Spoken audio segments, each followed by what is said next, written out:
Good morning, true crime friends. Listen, I slept in a little today. It's almost 7 a.m. I never sleep this late. It's kind of thrilling. And I went to bed on time, so I'm going to have a really high sleep score on my Aura Ring. I'm very excited. I like it when my Aura Ring is happy with me. Anyway, it's just like a fitness tracker. And it also tracks sleep really, really well. So the more I sleep, then the higher it goes. So anyway, we're not here to talk about my Aura Ring. Oh, we're here to talk about true crime. I was laying in bed this morning and I was watching this episode about Nancy Brophy, the state of Oregon versus Nancy Brophy. Now, a lot of people have covered Miss Brophy and she's a mess. Listen, I was like, oh, I need to talk to my people about her. I know y'all probably have heard about her, but maybe some of you have not. And so here we go. So Nancy Brophy was living over there in Oregon with her husband, Dan. And by all accounts, they were happy and in love and everything was good. But she was also a little bit quirky and also a romance writer. So she wrote all of these books called The Wrong Something, The Wrong Seal, The Wrong Cop, The Wrong Husband, The Wrong Lover, The Wrong whatever. And one of the running themes in her book is that anybody could commit murder if pushed far enough. And I was like, oh, okay, Miss Nancy, you telling on yourself, girl, but okay. And then at some point, she had written a blog post. Remember when people used to do blogs way back in the day before there was YouTube? I used to have a blog. Anyway, it was about cooking, though. It wasn't about true crime. So back in the day, like 10 years ago or something, she wrote a blog called How to Murder Your Husband. Nancy, if you write a blog post called, or anybody, general public, Nancy no longer needs this information. But if you write a blog post called How to Kill Your Husband, you're going to want to take that down before you kill your husband. She did not think ahead. She's not good at crime. So, she writes this blog post, goes on with her life, and then they had gotten into a little bit of financial trouble because he was a chef and she was a romance writer, but she also sold insurance. So she's selling her insurance and she was just like buying insurance, lots and lots of life insurance. I think you can see where this is going. But she just was kind of like a shopaholic, I get the feeling. And so they got to the point where they were in such debt, they were on the verge of losing their house. And so she was like, shoot. And so instead of like maybe spending less money, what she did was stop making mortgage payments and instead was making all the life insurance payments. Nancy, these are what we call clues and things you don't want to do if you're planning on murdering your husband. And so then she bought a ghost gun. Now, listen, I had never heard of a ghost gun, but a ghost gun, I think you 3D print it and there's a bunch of different pieces to it and you buy it and they send it to you in pieces and then you put it together. And so later when she was arrested by the police or whatever, she was like, I bought that ghost gun for research for my romance novels. Okay, Nancy girl. So she couldn't put the gun together. It was too many pieces. And I guess it didn't come with good instructions. Oh, I hate it when that happens, but I love putting things together. So she could not get the gun together. So she was like, I'm just going to have to get a traditional gun. So she goes to the gun show and she buys some kind of Glock, whatever. I don't know nothing about guns. And so then she tucked that away like, oh, this is just for safety, just in case. I don't know. So according to Nancy, this is what happened. One bright morning, her husband, Dan, gets up. He goes over to the cooking school where he's like the head chef or whatever. And she stays in bed and she's sound asleep. And then poor Dan gets killed, shot with a gun, exactly like the one she owns. And so Nancy is at her house puttering around and people call her and be like, hey, Nancy girl, there's something going on down at the cooking school. Do you know anything about it? She's like, no, let me call Dan. Oh, I can't get Dan on the phone. Let me just drive on down there and see what's happening. So she drives on down there and they're like, ma'am, we're doing an investigation. If you could stand over here to the side. And then after a little while, they took her to the side and she says, now this was recorded. Nancy girl, you are not good at crime. They took her to the side and they said, we have to talk to you about a situation. It's very tragic, blah, blah, blah. And she's going, And then they're like, Dan is dead. And she was like, oh, that's terrible. I assumed he was dead. Girl, what? There's a lot of people up in that school. Why did you assume that it was your husband that was dead? Okay, so she was like, I assumed he was dead. And honestly, it doesn't even matter who killed him. Okay, Nancy. Because I just want Dan back. Nancy, calm down. And so she was just like, okay, I'm going to go home now to grieve, AKA count my dollars. So she goes home to grieve. And people come by, they bring casseroles, everything is going like it normally goes after somebody dies. The police, sadly, have no suspects. There's no camera, there's no police footage, nothing is going, and they're like, shoot, we have a cold case, but maybe something will turn up. I don't know. They're going all over the place looking for cameras and things that are on the outsides of other businesses because the cooking school didn't have any cameras. Oh, but Nancy's going to help. Nancy. So she calls the life insurance company. She called a couple of the life insurance companies and they were like, we're so sorry for your loss. Here's the money. But then she was like, I don't know if all of these are going to pay out. So let me just make sure I'm not a suspect. So she calls the police department. Nancy, you doing too much, girl. She calls the police department and she says, hey, detective, quick question for you. Also a recorded call. I did not know that every time you call the police station, it gets recorded. I guess it does. I don't know. I don't plan on really calling them, so I'm not really that worried about it. But she was like, hey, detective, how you doing? How's your kids? How's your mom and them? Listen, quick question for you. Could you write me a letter? And he was like, okay, a letter about what? And she's like, could you write me a letter that says I'm no longer a suspect? No longer a suspect. And he was like, wow, why would you need a letter that says you're no longer a suspect? And she was like, well, these pesky insurance companies, I'm trying to get Dan's life insurance because, I'm just a little old widow lady and I need to collect this money. And they're not going to pay out because they think, if I'm a suspect, I can't get all the money. So if you could just write me like an excuse note for the life insurance people, that would be great. Thanks so much. And he was like, wow, I've never heard of that. No one has ever asked. This has never been done. And she was like, oh, really? Oh, it just seemed like a good idea to me. And I thought if you guys could just write me a little note, then I could go on and get my money and pay off my debts and go on with my life. And he was like, okay, I'm going to have to get back to you. Immediately, he was like, y'all, I think she did it.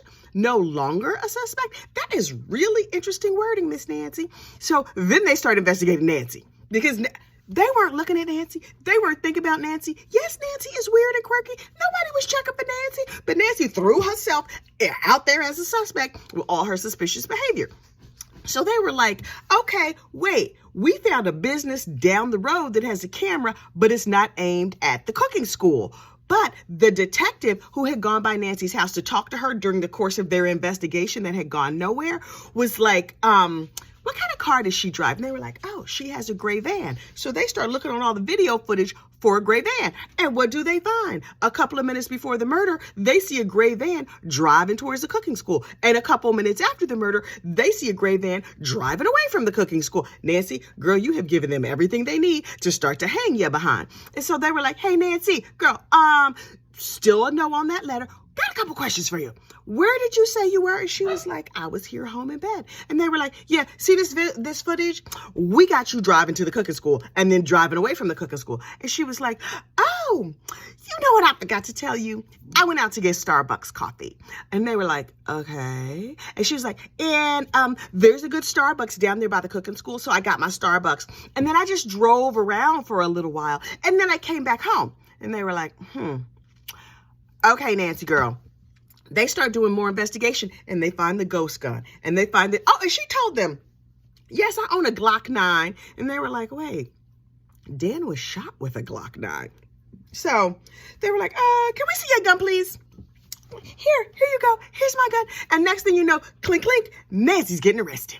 So Nancy's sitting in prison going, I'm just an old widow woman. I don't know why y'all would blame me. They investigate Nancy's finances. They investigate everything about Nancy. And then Nancy takes the stand during her trial. Nancy, girl, you talk too much. Listen, if I ever got arrested for nothing, I need to get a lawyer immediately because I absolutely talk too much and frequently say the wrong things. Frequently. But I know this about myself. Listen, am I a blabbermouth? Oh, yeah. I got a whole channel dedicated to the idea that I am a blabbermouth. So, if you pull me up for a parking ticket, I'm going to be like, do I have the right to remain silent? Because I think I need to remain silent. Otherwise, y'all going to double the price of this ticket. And listen, wait, as a brief aside, Nancy gets convicted. As a brief aside, did I tell you about the time?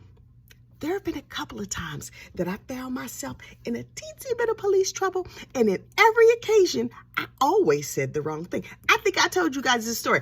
I was driving down the street, right? And it was raining, and there's this street not far from my house that is a shortcut to the supermarket, but that street also floods when it rains, and apparently it can wash an entire car away. But I had driven down that flooded street a million times. Yes, the police closed the street for people's safety, but I was trying to go to the supermarket. I can't... Listen, I don't have a lot of free time, so I can't be taking the long way around when there's a nice shortcut right there. So I'm driving down the street, and I see that the barricades are up, and I do what I always do. I just drove right around them, and I was like, tootling down the street. All the water had receded just because they had not taken the barricades down. I was like, well, I know how long it takes this water to recede. It rained 2 hours ago. I'm fine. So I start driving down, and boop, boop, here comes Mr. Policeman. And he was like, pull me over. And I was like, yes. And he was like, ma'am, that street was closed. And I was like, mm-hmm. And he said, I don't even think he'd asked my license and registration. He was very annoyed with me. The police officers around here tend to be very young, like very young. And I look at them and I'm like, these people could be my children. How you don't tell me where to drive? You young enough to be my child. Yes, you have a gun, and all I have is like a pad of paper with my grocery list on it. But like, can we reasonably talk about this? Because I think we should be able to reasonably talk about this. So he was like, ma'am, the street is closed. Why did you, he said, did you see that barrier? And I said, yes. And he said, why did you drive around it? And I said, because this is the shortcut to the ShopRite. And he was like, ma'am. And then I was thinking to myself, he is ridiculous. And he was probably thinking to himself, she is ridiculous. But then I got lucky and a call came in on his little radio thing. And he goes, hold on. And he turns his back and he like says something, I don't know. And he was just like, stay safe. And then he gets in his car and does a U-turn and speeds away. Where I live, not a lot of crime. So I'm guessing cat up a tree, something like that.